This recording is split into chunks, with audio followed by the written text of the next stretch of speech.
Hello my dear plant lovers, welcome back to my YouTube channel Sulu's Diaries. ഞാൻ അശ്മി സുൽത്താന. ഇന്നത്തെ നമ്മുടെ video എന്ന് പറയുന്നത് നമ്മുടെ മഴക്കാല സംരക്ഷണത്തെ പറ്റിയാണ് പറയുന്നത്. ഈ ഒരു മൺസൂൺ സീസണിൽ നമ്മൾ പ്ലാന്റ് കുറച്ച് കാര്യങ്ങളൊക്കെ ഒന്ന് കെയർ ചെയ്യേണ്ടതായിട്ടുണ്ട്. അതും എല്ലാ പ്ലാന്റ്സും ഇല്ല, ചില പ്ലാന്റുകൾ ഇപ്പോൾ നന്നായിട്ട് ലക്ഷായിട്ട് പ്ലാന്റ് വളരുന്ന ഒരു സമയം കൂടിയാണ്. അപ്പോൾ ഈ ഒരു ടൈമിൽ നമ്മൾ എന്തൊക്കെയാണ് നമ്മുടെ പ്ലാന്റ്സിന് ചെയ്യേണ്ടത്, എങ്ങനെയൊക്കെ നമ്മൾ സംരക്ഷിക്കണം, ഓർക്കിഡുകളിൽ എങ്ങനെയാണ് മഴക്കാലത്ത് സംരക്ഷിക്കേണ്ടത് നേരത്തെ തന്നെ നമ്മളൊരു വീഡിയോ ഇട്ടിട്ടുണ്ടായിരുന്നു. അപ്പോൾ ആ വീഡിയോ കണ്ടിട്ടില്ലാത്തവർക്ക് അത് കണ്ടു നോക്കാം. അതിൽ നമ്മൾ കൂടുതൽ ഓർക്കിഡിനെ പറ്റിയിട്ടുള്ള കാര്യങ്ങളാണ് പറയുന്നത്. അതുപോലെ തന്നെ നമ്മൾ മറ്റു പ്ലാന്റുകൾ, ഇൻഡോർ പ്ലാന്റ്സ്, ഔട്ട്ഡോർ ആയിട്ടുള്ള പ്ലാന്റുകൾ, ഹൗസ് പ്ലാന്റ്സിനെല്ലാം തന്നെ നമ്മൾ ചെറിയ രീതിയിലുള്ള സംരക്ഷണങ്ങളൊക്കെ കൊടുക്കേണ്ടതായിട്ടുണ്ട്. അത് ജസ്റ്റ് നമ്മളൊന്ന് ശ്രദ്ധിച്ചില്ലെന്നുണ്ടെങ്കിൽ ചിലപ്പം ആ പ്ലാന്റ് ചീഞ്ഞു പോകാനുള്ള ചാൻസ് വളരെ കൂടുതലാണ് ഈ ഒരു ക്ലൈമറ്റിൽ. അപ്പോൾ എന്തൊക്കെയാണ് മഴക്കാലത്ത് ചെയ്യേണ്ടത് എന്നാണ് ഇന്നത്തെ വീഡിയോയിൽ നമ്മൾ പറയുന്നത്. അപ്പോൾ വീഡിയോയിലേക്ക് പോകുന്നതിന് മുമ്പായിട്ട് ചാനൽ ആദ്യമായിട്ട് കാണുന്നവരാണെങ്കിൽ ഒന്ന് സബ്സ്ക്രൈബ് ചെയ്യുക. സബ്സ്ക്രൈബ് ചെയ്യുമ്പോൾ സൈഡിൽ ചെറിയ ബെൽ ബട്ടൺ ഓൾ എന്ന ഓപ്ഷൻ കൂടി എനേബിൾ ചെയ്ത് കഴിഞ്ഞാൽ ഞാൻ വീഡിയോസ് ഇടുമ്പോഴൊക്കെ നിങ്ങൾക്ക് നോട്ടിഫിക്കേഷൻ ലഭിക്കുന്നതായിരിക്കും. അതുപോലെ തന്നെ ഓൺലൈനായിട്ട് പ്ലാൻസ് ആവശ്യമുള്ളവർക്ക് എന്നെ ഈ സൈഡിൽ കാണുന്ന വാട്സപ്പ് നമ്പറിൽ കോൺടാക്ട് ചെയ്ത് കഴിഞ്ഞാൽ ഡയറക്റ്റ് കാറ്റലോഗ് ലഭിക്കുന്നതായിരിക്കും.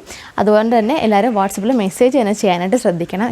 അതുപോലെ തന്നെ നമ്മുടെ ഇൻസ്റ്റാഗ്രാം പേജ്, ഫേസ്ബുക്ക് പേജൊക്കെ ഫോളോ ചെയ്ത് കഴിഞ്ഞാൽ അതിൽ നമ്മുടെ കയ്യിൽ അവൈലബിൾ ആയിട്ടുള്ള പ്ലാന്റ്സിൻ്റെയൊക്കെ ഡീറ്റെയിൽസ് ലഭിക്കുന്നതായിരിക്കും.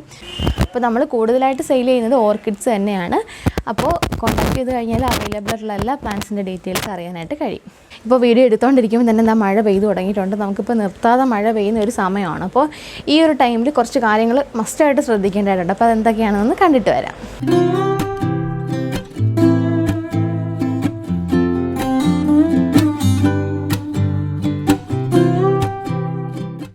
അപ്പം ഞാനിന്ന് പറയുന്നത് പ്രധാനമായിട്ട് ശ്രദ്ധിക്കേണ്ട 10 കാര്യങ്ങളെ പറ്റിയാണ്. നമ്മൾ മഴക്കാലത്ത് പ്ലാന്റ്സ് വളർത്താൻ ശ്രദ്ധിക്കേണ്ട 10 കാര്യങ്ങളെ പറ്റിയാണ് നമ്മളിന്ന് പറയുന്നത്. ആദ്യം തന്നെ നമ്മൾ ചെയ്യേണ്ടതെന്ന് പറഞ്ഞാൽ മഴ ആവശ്യമായിട്ടുള്ള, അതായത് വെള്ളം കൂടുതൽ വേണ്ട പ്ലാന്റുകളെ നമ്മൾ മഴയത്ത് തന്നെ വെച്ചുകൊണ്ട് മഴ കുറച്ച് വേണ്ട പ്ലാന്റുകൾ, അതായത് വെള്ളം കുറച്ച് മാത്രം വേണ്ട പ്ലാന്റുകളെ അധികം മഴ നനയാത്ത സ്ഥലത്തോട്ട് നമ്മൾ മാറ്റി വയ്ക്കണം. നമുക്ക് മാറ്റി വയ്ക്കാൻ പറ്റുന്ന പ്ലാന്റുകളാണെങ്കിൽ മാറ്റി വയ്ക്കാം. അങ്ങനെ അല്ലാത്ത നമുക്ക് എടുത്തുകൊണ്ട് പോകാനൊന്നും എല്ലാ പ്ലാന്റ്സും പറ്റത്തില്ല. അപ്പോൾ അങ്ങനെയുള്ള പ്ലാന്റുകളെ നമുക്ക് എന്തെങ്കിലും ഒരു കവറിങ് കൊടുത്ത് നിർത്തുവാണെങ്കിൽ ആ പ്ലാന്റ് നമുക്ക് ഒരു പരിധി വരെ രക്ഷിക്കാൻ കഴിയും. ആ പ്ലാന്റിനെ പ്രത്യേകിച്ച് അഡീനിയം പോലുള്ള പ്ലാന്റുകൾ, അഡീനിയം ഒക്കെ ആണെങ്കിൽ നമ്മൾ കഴിയുന്നതും ഷെയ്ഡിൽ തന്നെ വെക്കുന്നതായിരിക്കും ഏറ്റവും നല്ലത്. അങ്ങനെ പറ്റാത്ത പ്ലാന്റ്സ് ആണെന്നുണ്ടെങ്കിൽ എടുത്തുകൊണ്ട് മാറ്റാനോ വലിയ ചട്ടികളിലോ ഒക്കെ ഇരിക്കുന്നതാണെങ്കിൽ നമ്മൾ അതായത് നന്നായിട്ട് സൺലൈറ്റ് ലൈറ്റ് അകത്തോട്ട് കയറുന്ന ടൈപ്പ് ഏതെങ്കിലും കവറുകൾ വെച്ചിട്ട് മൂടി കൊടുക്കാവുന്നതാണ്. അങ്ങനെ കൊടുത്തു കഴിഞ്ഞാൽ നമുക്കൊരു പരിധി വരെ നമ്മുടെ അഡീനിയം പ്ലാന്റ്സ്, അതുപോലെ വെള്ളം കുറവുള്ള പ്ലാന്റുകൾ, CC പ്ലാന്റ് അങ്ങനെയൊക്കെ ഉള്ള പ്ലാന്റുകൾ നമുക്കൊരു പരിധി വരെ സംരക്ഷിച്ച് നിർത്താനായിട്ട് കഴിയും. ഈ അഡീനിയം പ്ലാന്റ്സിൻ്റെയൊക്കെ ഇപ്പോൾ ഞാനൊരു സൈഡിലോട്ട് മാറ്റി വെച്ചേക്കുവാണ്. എങ്കിലും ഇതിനകത്ത് ഇപ്പോൾ മഴ വീഴുന്നുണ്ട്. അപ്പോൾ മഴ വീഴുന്നതുകൊണ്ട് തന്നെ കുറച്ച് പ്ലാസ്റ്റിക്കിൻ്റെ കവറുകളൊക്കെ ഞാൻ ഇതിന് പുറത്തായിട്ട് വെക്കുവാണ് തൽക്കാലമായിട്ട്. അപ്പോൾ നമ്മൾ താൽക്കാലികമായിട്ട് വേണമെന്നുണ്ടെങ്കിൽ കുറച്ച് പ്ലാസ്റ്റിക് കൊണ്ട് ഒരു തൊപ്പി പോലെയൊക്കെ വെച്ച് കൊടുത്തു കഴിഞ്ഞാൽ അതിലധികം പ്ലാന്റ്സിൽ വെള്ളം, ആ ബൾബിലൊന്നും അധികം വെള്ളം വീഴാതെ നമുക്ക് രക്ഷിക്കാനായിട്ട് പറ്റും. അതുപോലെ തന്നെ ഈ ഒരു ക്ലൈമറ്റിൽ CC പ്ലാന്റിനൊക്കെ ആഴ്ചയിൽ ഒരിക്കൽ തന്നെ നമ്മൾ നോക്കിയിട്ട് വെള്ളം ഒഴിക്കാവുള്ളൂ. വെള്ളം കൂടുതൽ ചെന്ന് കഴിഞ്ഞാൽ എൻ്റെ ബൾബൊക്കെ ചീത്തയായി പോകും. അതുപോലെ തന്നെയാണ് ഗ്രൗണ്ട് ഓർക്കിഡുകൾ ഭയങ്കരമായിട്ട് സെൻസിറ്റീവാണ്. ഈ ഒരു ടൈമിൽ ബൾബൊക്കെ ചീഞ്ഞു പോകാനുള്ള ചാൻസ് വളരെ കൂടുതലായതുകൊണ്ട് എല്ലാവരും നല്ല രീതിയിൽ മഴയൊന്നും വീഴാത്തടുത്ത് വേണം ഗ്രൗണ്ട് ഓർക്കിഡും ഒക്കെ വയ്ക്കാനായിട്ട്. പിന്നീട് നമ്മൾ ശ്രദ്ധിക്കേണ്ട ഒരു കാര്യമെന്ന് പറയുന്നത് നമ്മളുടെ പ്ലാന്റുകളുടെ ഏറ്റവും അടിഭാഗത്തായിട്ടുള്ള ലീഫുകൾ, പഴകിയ ലീഫുകൾ നമ്മൾ കട്ട് ചെയ്ത് മാറ്റണം. അല്ലെങ്കിൽ അത് ആ ചട്ടിയുടെ ചുവട്ടിലായിട്ട് തന്നെ ഇടരുത്. അത് ഭാവിയിൽ അത് വളമായിട്ട് വരും. പക്ഷേ എന്നുണ്ടെങ്കിൽ ചില പ്ലാന്റുകളിൽ അത് ഇൻഫെക്ഷനായിട്ട് മാറാനുള്ള ചാൻസ് വളരെ കൂടുതലാണ്. അപ്പോൾ അതുകൊണ്ട് തന്നെ ഏറ്റവും താഴത്തെ ലീഫുകൾ കട്ട് ചെയ്ത് മാറ്റണം. ഒരിക്കലും അതിൻ്റെ ചുവട്ടിലിട്ടേക്കരുത്. കാരണം ചുവട്ടിലിട്ട് കഴിഞ്ഞാൽ അത് അഴുകിയ ഒരു സ്മെല്ല് കൊണ്ട് കൂടുതൽ ഒച്ചുകൾ വരാനുള്ള ചാൻസും വളരെ കൂടുതലാണ്. അപ്പോൾ അതുകൊണ്ട് തന്നെ അഴുകിയ ഇലകൾ മാക്സിമം നമ്മൾ റിമൂവ് ചെയ്യുക, നമ്മുടെ ഗാർഡനിൽ നിന്ന് മാറ്റുക. ഗാർഡൻ വളരെ ക്ലീനായിട്ട് നല്ല അടുക്കും ചുറ്റിയോട് കൂടി തന്നെ നമ്മൾ ഇടണം. ഇല്ലെന്നുണ്ടെങ്കിൽ ഒച്ചുകളുടെ ശല്യവും അതുപോലെ ഒരുപാട് ഇൻഫെക്ഷൻസ് ഉണ്ടാവാനും ഒക്കെ ഉള്ള ചാൻസ് വളരെ കൂടുതലാണ് ഈ ഒരു ക്ലൈമറ്റിൽ. പ്രത്യേകിച്ച് നമ്മുടെ അഗ്ലോണിമ കലാത്തിയസിനൊക്കെയാണ് ഇങ്ങനെ പ്രത്യേകിച്ച് നമ്മുടെ അഗ്ലോണിമ കലാത്തിയുടെ ഒക്കെ ലീഫുകൾ, ഡെഡായിട്ടുള്ള ലീഫുകൾ റിമൂവ് ചെയ്ത് കളയണം. അല്ലെന്നുണ്ടെന്നുണ്ടെങ്കിൽ അത് കിടന്നിട്ട് ഇൻഫെക്ഷൻ ഉണ്ടാവും, ഒച്ചുകൾ വരും. അതുകൊണ്ട് അതൊക്കെ മാറ്റിയെങ്കിൽ പ്ലാന്റ് നല്ല ഹെൽത്തി ആയിട്ടിരിക്കത്തുള്ളൂ. അല്ലെങ്കിൽ വീണ്ടും വീണ്ടും പുതിയ ഇലകൾ ചെയ്യാനുള്ള സാധ്യതയൊക്കെ കൂടുതലായിട്ട് വരും. അപ്പോൾ അതൊക്കെ നമ്മൾ നല്ല ക്ലീനായിട്ട് നീറ്റായിട്ടൊക്കെ ഇടുക. പിന്നീട് നമ്മൾ ശ്രദ്ധിക്കേണ്ടത് ഇപ്പോൾ നമ്മൾ വളരെ ഗ്രോത്ത് കൂടി നിൽക്കുന്ന പ്ലാന്റുകൾ, അതായത് ഒരുപാട് വള്ളിയൊക്കെ വീശി നിൽക്കുന്ന പ്ലാന്റുകൾ നമുക്ക് ഹാർഡ് പ്രൂണിങ് ചെയ്യാൻ പറ്റിയ ഒരു ടൈമാണ് ഈ ഒരു മൺസൂൺ സീസൺ എന്ന് പറയുന്നത്. ഇപ്പോൾ ഹാർഡ് പ്രൂണിങ് ചെയ്യുകയാണെന്നുണ്ടെങ്കിൽ പ്ലാന്റുകൾ കുറച്ച് നാളുകൊണ്ട് കഴിയുമ്പോഴത്തേക്കും വളരെ ഭംഗിയിൽ നല്ല ബുഷായിട്ട് വരും. ഇത് ഞാൻ കുറച്ച് നാൾ മുമ്പ് ഹാർഡ് പ്രൂണിങ് ചെയ്ത് നിർത്തിയിട്ടുണ്ടായിരുന്ന അരേലിയ പ്ലാന്റ്സ് ആണ്. അപ്പോൾ ഇതുപോലെ ഹാർഡ് പ്രൂണിങ് ചെയ്യുകയാണെന്നുണ്ടെങ്കിൽ നന്നായിട്ട് ഗ്രോത്ത് കിട്ടും. ഇത് ശരിക്കും ഞാൻ ഉണക്ക സമയത്ത് ഹാർഡ് പ്രൂണിങ് ചെയ്തിട്ട് ഇപ്പോൾ ലഷായിട്ട് നിൽക്കുവാണ്. അതുകൊണ്ട് ഇപ്പോൾ ഞാനിതിനെ ഇനി പ്രൂൺ ചെയ്യുന്നില്ല, ജസ്റ്റ് ഒരു തലപ്പ് ഭാഗങ്ങളൊക്കെ ഒന്ന് കട്ട് ചെയ്ത് കൊടുക്കുന്നുണ്ട്. കാരണം അല്ലെന്നുണ്ടെങ്കിൽ പെട്ടെന്ന് ഗ്രോത്ത് കൂടി ഹൈറ്റിലോട്ട് പോകും, ബുഷായിട്ട് നിൽക്കത്തില്ല. അപ്പോൾ ഹാർഡ് പ്രൂണിങ് എങ്ങനെയാണ് ചെയ്യുന്നത് നമ്മൾ മറ്റൊരു വീഡിയോയിൽ ചെയ്യുന്നതായിരിക്കും. ഹാർഡ് പ്രൂണിങ് ചെയ്യുന്നത് വളരെ ഭംഗി കൂട്ടുന്ന ഒരു സംഭവമാണ് പ്ലാന്റുകൾക്ക്. അതുപോലെ അതിൻ്റെ ഗ്രോത്തിനും ഹെൽത്തിനും ഒക്കെ വളരെ നല്ലതാണ് ഹാർഡ് പ്രൂണിങ്. അപ്പോൾ അത് ചെയ്യുന്നത് നമ്മൾ മറ്റൊരു വീഡിയോയിൽ അതിൻ്റെ ക്ലിയറായിട്ട് ഡീറ്റെയിൽഡായിട്ട് ഒരു വീഡിയോ ചെയ്യുന്നതായിരിക്കും. അപ്പോൾ ഹാർഡ് പ്രൂണിങ് ചെയ്യാൻ പറ്റിയ ഒരു ടൈമാണ് ഈ ഒരു മൺസൂൺ സീസൺ എന്ന് പറയുന്നത്. ഇപ്പോൾ നമ്മൾ വേനൽക്കാലത്താണ് ഹാർഡ് പ്രൂണിങ് ചെയ്യുന്നതെന്നുണ്ടെങ്കിൽ നമ്മൾ 3-4 നേരമൊക്കെ നനച്ച് കൊടുക്കേണ്ടതായിട്ട് വരും, അല്ലെന്നുണ്ടെങ്കിൽ അത് ഉണങ്ങിപ്പോവാം പ്ലാന്റ്. അതുകൊണ്ട് ഈ ഒരു ടൈമാണ് ഏറ്റവും നല്ല ടൈം ഹാർഡ് പ്രൂണിങ്ങിന്. ഓക്കെ, ഈ പ്ലാന്റുകളൊക്കെ ഇനി നമുക്ക് പ്രൂൺ ചെയ്യാൻ വേണ്ടിയിട്ട് നിർത്തിയേക്കുവാണ്.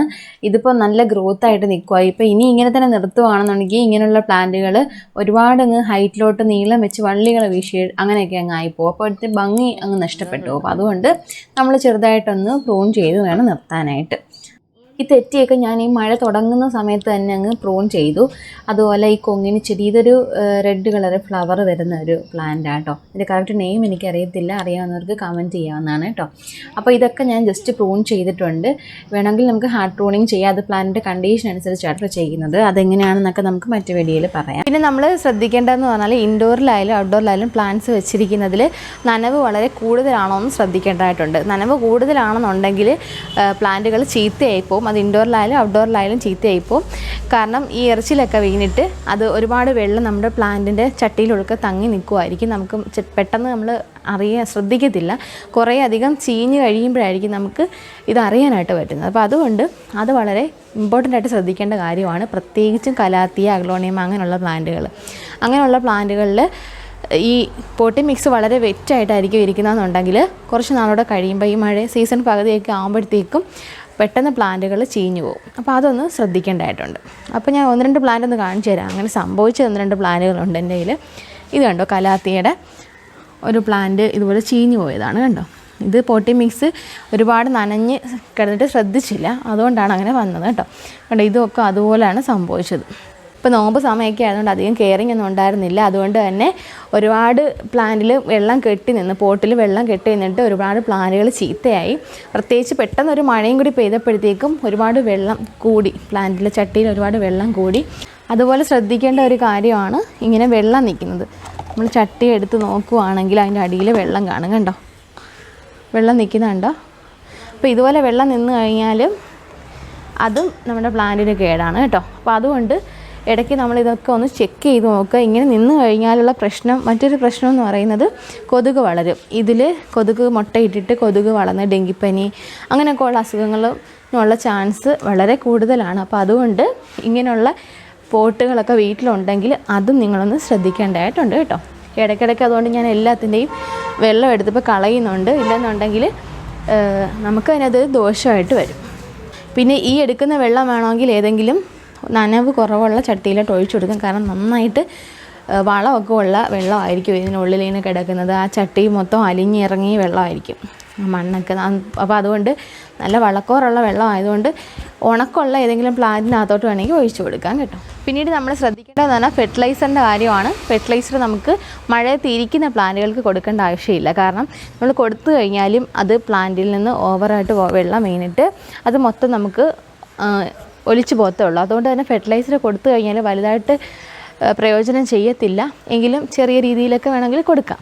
ഞാൻ ഒട്ടും കൊടുക്കാതെ ഇല്ല, കുറച്ചൊക്കെ കൊടുക്കാറുണ്ട്. കാരണം തീരെ ഇല്ലാതെ ഇരുന്നാലും അത് പ്ലാന്റിന് ഹെൽത്തിനെ ബാധിക്കും. അതുകൊണ്ട് തന്നെ കുറച്ചൊക്കെ ഇട്ട് കൊടുക്കും ചില സമയത്ത്. അതായത് മഴ തോന്നു നിൽക്കുന്ന അവസരങ്ങളിൽ മാത്രം കൊണ്ടുപോയി ഇട്ട് കൊടുക്കും. അപ്പോൾ അത് 2 ദിവസമെങ്കിലും അല്ലെങ്കിൽ ഒരു ദിവസമെങ്കിലും നിന്ന് കഴിഞ്ഞാൽ അത് ആ പ്ലാന്റിന് പ്രയോജനം ചെയ്യും. മിക്കവരും ഫെർട്ടിലൈസർ ഈ ഒരു മൺസൂൺ സീസണിൽ മിക്കവരും ഫെർട്ടിലൈസർ കൊടുക്കാറില്ല. പക്ഷെ ഞാൻ ഈ കെമിക്കൽ ഫെർട്ടിലൈസറുകൾ ചിലതൊക്കെ എന്തെങ്കിലും ഇട്ട് കൊടുക്കാറുണ്ട്. കാരണം എന്ന് വെച്ചാൽ നല്ല ഗ്രോത്ത് കിട്ടുന്ന ഒരു സമയമാണ് ഈ ഒരു സീസൺ എന്ന് പറയുന്നത്. അപ്പോൾ അതുകൊണ്ട് ഈ സമയത്ത് നമ്മൾ എന്തെങ്കിലും കെമിക്കലൊക്കെ ഇട്ട് കൊടുത്തു കഴിഞ്ഞാൽ പ്ലാന്റിനൊരു ദോഷമൊന്നും ഉണ്ടാകത്തില്ല. കുറച്ച് വെള്ളമോടൊക്കെ വീഴുന്നതുകൊണ്ട് അത് കുറേ അങ്ങ് പോവുകയും ചെയ്യും, ആവശ്യത്തിനുള്ളത് ഈ ചെടി വലിച്ചെടുക്കുകയും ചെയ്യും. അതുകൊണ്ട് ഞാൻ ചിലതൊക്കെ ഇട്ട് കൊടുക്കാറുണ്ട് കേട്ടോ. അപ്പോൾ അതാണ് ഫെർട്ടിലൈസർ കൊടുക്കുന്ന കാര്യത്തിൽ ശ്രദ്ധിക്കാനുള്ളത്. ഓവറായിട്ടുള്ള ഫെർട്ടിലൈസർ കൊടുക്കേണ്ട ആവശ്യം ഇപ്പോൾ ഇല്ല.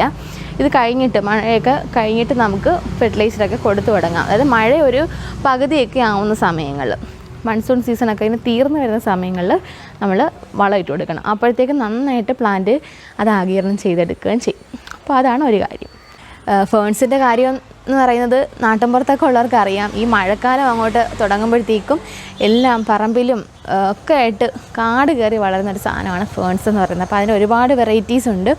പക്ഷേ വെള്ളം ഓവറായിട്ട് വീണ് കഴിഞ്ഞാൽ ചില ഫേൺസ് ഒന്നും ലാസ്റ്റ് ചെയ്യത്തില്ല. അപ്പം ഓവറായിട്ട് വെള്ളം ഇല്ലാത്ത സ്ഥലത്തൊക്കെ വെച്ച് കഴിഞ്ഞാൽ ഈ ഫേൺസ് നല്ല ഗ്രോത്ത് കിട്ടുന്ന ഒരു ടൈമാണ് ഈ ഒരു സമയം എന്ന് പറയുന്നത് കേട്ടോ. ഇപ്പം ഇത് ഞാൻ ഇങ്ങനെ ഹാങ് ചെയ്തിട്ടുള്ള ഫേൺസാണ്. 1-2 ഫേൺസ് മാത്രമേ എൻ്റെ കയ്യിലുള്ളൂ. അപ്പോൾ അതൊക്കെ നന്നായിട്ട് ലഷായിട്ട് വളരുന്ന ഒരു ടൈമാണ് കേട്ടോ ഈ ഒരു മഴക്കാലം എന്ന് പറയുന്നത്. പിന്നെ മഴക്കാലത്തെന്ന് പറഞ്ഞാൽ ഓർക്കിഡിൻ്റെ കാര്യം നമ്മൾ പ്രത്യേകിച്ച് പറയേണ്ടതായിട്ടില്ല. ഓർക്കിഡിന് വളരെ ഇഷ്ടമുള്ളതും അതുപോലെ തന്നെ ഓർക്കിഡിന് ഒരുപാട് നാശം സംഭവിക്കുന്നതായിട്ടുള്ളൊരു ടൈമാണ് മഴക്കാലം എന്ന് പറയുന്നത്. ഈ സമയത്ത് ഓർക്കിഡിൽ ധാരാളം പൂവ് ഉണ്ടാകാനുള്ള ചാൻസ് വളരെ കൂടുതലാണ് മഴക്കാലത്തെന്ന് പറയുന്നത്. അന്നേരം നമ്മൾ മഴ ഒരുപാട് അധികരിക്കാത്ത സ്ഥലത്ത്, അധികം വീഴാത്ത സ്ഥലത്തോട്ട് നമ്മൾ ഓർക്കിഡിനെ വെക്കുകയെന്നുണ്ടെങ്കിൽ നല്ല ഗ്രോത്ത് കിട്ടും. പക്ഷേ തൊണ്ട് അങ്ങനെയുള്ള സാധനങ്ങളൊക്കെ ഇരിക്കുവാണെങ്കിൽ അതുപോലെ തന്നെ പ്ലാന്റ് നശിക്കാനുള്ള ചാൻസ് വളരെ കൂടുതലായിട്ടുള്ളൊരു ടൈമാണ് മൺസൂൺ സീസൺ എന്ന് പറയുന്നത്. അതുകൊണ്ട് തന്നെ മഴക്കാലത്ത് നമ്മൾ ഓർക്കിഡിന് കുറേ അധികം കാര്യങ്ങൾ ശ്രദ്ധിക്കേണ്ടതായിട്ടുണ്ട്. അപ്പോൾ അതൊക്കെ നമ്മൾ മഴക്കാലത്ത് ഓർക്കിഡ് എങ്ങനെയാണ് പരിചരിക്കേണ്ടതെന്നുള്ള ആ ഒരു വീഡിയോയിൽ കുറേ കാര്യങ്ങൾ പറയുന്നുണ്ട്. അറിയാത്തവർക്കാണെങ്കിൽ ആ വീഡിയോ കണ്ടു നോക്കുക. അതിൻ്റെ ലിങ്ക് ഞാൻ ഡിസ്ക്രിപ്ഷൻ ബോക്സിലും അതുപോലെ മുകളിൽ കാർട്ടിലായിട്ടും കൊടുക്കുന്നുണ്ട്. കണ്ടു കഴിഞ്ഞാൽ കുറച്ച് ഡീറ്റെയിൽസൊക്കെ നിങ്ങൾക്ക് അറിയാനായിട്ട് കഴിയും. അപ്പോൾ ധാരാളം പൂക്കളുണ്ടാകുന്നൊരു സമയമാണ് കേട്ടോ ഇത് ഓർക്കിഡിന്. പക്ഷേ ആ പൂവ് ലാസ്റ്റ് ചെയ്യത്തില്ല. കാരണം വെള്ളം ആ പൂവിലോട്ട് ഒരുപാട് വീണ് കഴിഞ്ഞാൽ പൂവിന് ആയുസ്സൊട്ടും കിട്ടത്തില്ല. അതുപോലെ തന്നെ ഒരുപാട് ഇൻസെക്റ്റുകളൊക്കെ നമ്മുടെ മഴ തോന്നി നിൽക്കുന്ന സമയങ്ങൾ, വൈകുന്നേരങ്ങളിലൊക്കെ ഒരുപാട് ഇൻസെക്റ്റുകൾ വന്നിട്ട് നമ്മുടെ ഫ്ലവറിൽ നീര് കുടിക്കുകയൊക്കെ ചെയ്യുന്ന ഒരു ടൈം കൂടിയാണ് കേട്ടോ ഇത്. അപ്പോൾ അതുകൊണ്ട് അതൊക്കെ ഒന്ന് ശ്രദ്ധിച്ചു കഴിഞ്ഞാൽ ഒരുപാട് ഫ്ലവേഴ്സ് ഓർക്കിഡിൽ കിട്ടുന്ന ഒരു ടൈം കൂടിയാണിത്. ഒരു ജൂൺ ഇത് കണ്ടോ, ഈ പ്ലാന്റിൽ ഈ മഴയുടെ എറിച്ചിൽ ഈ തൂവാനമൊക്കെ അടിച്ച് ഒരുപാട് കണ്ടിന്യൂസ് ആയിട്ട് ഇങ്ങനെ വീണുകൊണ്ടിരിക്കുന്ന സമയങ്ങളിൽ ഇതുപോലെ ലീഫുകൾ ഇങ്ങനെ ചീഞ്ഞു തുടങ്ങും. അപ്പോൾ ഇങ്ങനെ ലീഫുകൾ നമ്മൾ ഇടയ്ക്കിടയ്ക്ക് ശ്രദ്ധിച്ച് നോക്കണം. അപ്പോൾ ഒരുപാട് കണ്ടിന്യൂസ് ആയിട്ട് വെള്ളം വീഴുന്ന സ്ഥലത്തായി ഇരിക്കുന്നതെന്നുണ്ടെങ്കിൽ ഇതുപോലെ സംഭവിക്കും. അപ്പോൾ നമ്മൾ ചെയ്യേണ്ടതെന്ന് പറഞ്ഞാൽ ആ ഒരു ഭാഗം കട്ട് ചെയ്തിട്ട് സാഫ് ഒന്ന് പേസ്റ്റാക്കി ഒന്ന് ബ്രഷ് ചെയ്ത് കൊടുത്താൽ മതി. പിന്നീട് അത് ആ പ്ലാന്റിലോട്ടൊന്നും വ്യാപിക്കാതെ അവിടെ സ്റ്റോപ്പ് ചെയ്യാനായിട്ട് ഇങ്ങനെയുള്ള ഫംഗിസൈഡുകൾ ഈ ഒരു ടൈമിൽ നമ്മൾ ഉപയോഗിക്കണം കേട്ടോ. ഇതുപോലെ എല്ലാ പ്ലാന്റ്സിനും ഉണ്ടാവും. അപ്പോൾ അത് ഇടയ്ക്കൊന്ന് ചെക്ക് ചെയ്തില്ലെന്നുണ്ടെങ്കിൽ അത് എല്ലാ പ്ലാന്റ് ഫുള്ളായിട്ട് വ്യാപിക്കും. അതുകൊണ്ട് ഇടയ്ക്കൊന്ന് ചെക്ക് ചെയ്ത് ഫംഗിസൈഡ് കൊടുത്താൽ മതി. ഈ മഴക്കാലത്താണ് കൂടുതലായിട്ട് ഓർക്കിഡിൻ്റെ ഫ്ലവറുകൾ തിന്നുന്ന ഒരുപാട് തൈസ് ജീവികളെ നമുക്ക് കാണാനായിട്ട് കഴിയും. അതും വൈകുന്നേര സമയങ്ങളിൽ, പ്രത്യേകിച്ച് മഴ തോന്നിയിരിക്കുമ്പോൾ നിങ്ങൾ ഇറങ്ങി നോക്കിക്കഴിഞ്ഞാൽ ഓർക്കിഡിൻ്റെ ഫ്ലവറുകളിൽ ഒരുപാട് സൈസിലുള്ള ഈച്ചകളും വണ്ടുകളും ഒക്കെ ഇരിക്കുന്നത് കാണാം. ഇതിങ്ങനെ ഇരുന്നിട്ട് നമ്മുടെ പൂക്കളെ തിന്നും. അപ്പോൾ ഇത് കണ്ടോ, ഇതൊരു മഞ്ഞ കളർ, നമുക്ക് അറിയാൻ പോലും പറ്റത്തില്ല ഇതിനകത്ത് ഇരിക്കുന്നത്. നമ്മൾ നന്നായി ശ്രദ്ധിച്ച് നോക്കിയാൽ മാത്രമേ അറിയാൻ പറ്റത്തുള്ളൂ. ഇല്ലെന്നുണ്ടെങ്കിൽ ഇത് ഇരുന്നിട്ട് കുറേ പൂക്കൾ തിന്നു കഴിയുമ്പോഴായിരിക്കും നമ്മൾ കാണുന്നത്. അപ്പോൾ ഇത് അവോയ്ഡ് ചെയ്യാനായിട്ട് നമുക്ക് ഇൻസെക്ടിസൈഡുകൾ ഉപയോഗിക്കാം. ഞാൻ നേരത്തെ തന്നെ ഇൻസെക്ടിസൈഡ് എങ്ങനെയാണ് യൂസ് ചെയ്യേണ്ടതെന്നൊരു വീഡിയോ ചെയ്തിട്ടുണ്ട്. അപ്പോൾ ആ ഒരു വീഡിയോ കണ്ടു നോക്കിക്കഴിഞ്ഞാൽ നിങ്ങൾക്ക് അതിൻ്റെ കൂടുതൽ ഡീറ്റെയിൽസ് അറിയാനായിട്ട് കഴിയും. അതിൻ്റെ ലിങ്ക് ഞാൻ ഡിസ്ക്രിപ്ഷൻ ബോക്സിലും അതുപോലെ തന്നെ മുകളിൽ കാർട്ടിലും കൊടുക്കുന്നുണ്ട്. അറിയാത്തവർക്കാണെങ്കിൽ ആ വീഡിയോ കണ്ടു നോക്കാം കേട്ടോ. അപ്പോൾ ഇൻസെക്ടിസൈഡുകൾ നമ്മൾ 3 ദിവസം കൂടുമ്പോൾ വൈകുന്നേരങ്ങളിൽ തന്നെ സ്പ്രേ ചെയ്ത് കൊടുത്തു കഴിഞ്ഞാൽ ഒരുവിധം ഇതുപോലുള്ള ഇൻസെക്റ്റുകളെ നമുക്ക് അവോയ്ഡ് ചെയ്യാനായിട്ട് പറ്റും. ഈ ജൂൺ ജൂലൈ മാസമൊക്കെ ആകുമ്പോഴാണ് ഫെനലോപ്സിസ് വരെ സ്പൈക്കുകൾ വന്ന് തുടങ്ങുന്നത്. അപ്പം ഫെനലോപ്സിസ് ഒക്കെ കുറച്ച് ലൈറ്റുള്ള ഭാഗത്തോട്ടൊക്കെ ഒന്ന് മാറ്റിയിട്ട് കഴിഞ്ഞാൽ നന്നായിട്ട് സ്പൈക്കുകൾ വരും. പിന്നെ ഫെർട്ടിലൈസറൊക്കെ കൊടുത്തു കഴിഞ്ഞാൽ നല്ല വലിയ സ്പൈക്കുകളും വലിയ ഫ്ലവേഴ്സും ഒക്കെ കിട്ടും. അപ്പോൾ ഒരുപാട് മഴ കിട്ടാത്ത സ്ഥലത്ത് തന്നെ ഇടുന്നതായിരിക്കും നല്ലത്. ഒരുപാട് ഡ്രൈ ആയിട്ടിരിക്കുന്ന പ്ലാന്റുകൾ ഉണ്ടെന്നുണ്ടെങ്കിൽ അത് നമുക്ക് വേണമെങ്കിൽ കുറച്ച് മഴയൊക്കെ കൊള്ളിച്ചു കൊടുക്കാം. കൂടുതൽ മഴ വീണ് കഴിഞ്ഞാൽ ലീഫുകളൊക്കെ ചീഞ്ഞു പോകും കേട്ടോ. അപ്പം മണ്ട ചെയ്യലൊക്കെ ഉണ്ടാവും. അതൊക്കെ ഒന്ന് ശ്രദ്ധിച്ചു കഴിഞ്ഞാൽ മൺസൂൺ സീസണിൽ ധാരാളമായിട്ട് തൈകളുണ്ടാവുകയും ഒരുപാട് പൂക്കളുണ്ടാവുകയൊക്കെ ചെയ്യും. അപ്പോൾ ഇന്നത്തെ ഈ മഴക്കാല പരിചരണത്തിനെ പറ്റിയുള്ള ഈ ഒരു വീഡിയോ നിങ്ങൾക്ക് എല്ലാവർക്കും യൂസ്ഫുൾ ആയെന്നും ഇഷ്ടമായെന്നൊക്കെ കരുതുന്നു. വീഡിയോ ഇഷ്ടമായിട്ടുണ്ടെങ്കിൽ എല്ലാവരും ലൈക്ക് ചെയ്യാനും ഷെയർ ചെയ്യാനും സബ്സ്ക്രൈബ് ചെയ്യാനും ഒന്നും മടി വിചാരിക്കരുത്. അപ്പോൾ നമുക്കിനി അടുത്ത വീഡിയോയിൽ കാണുന്നിടം വരെ ബൈ.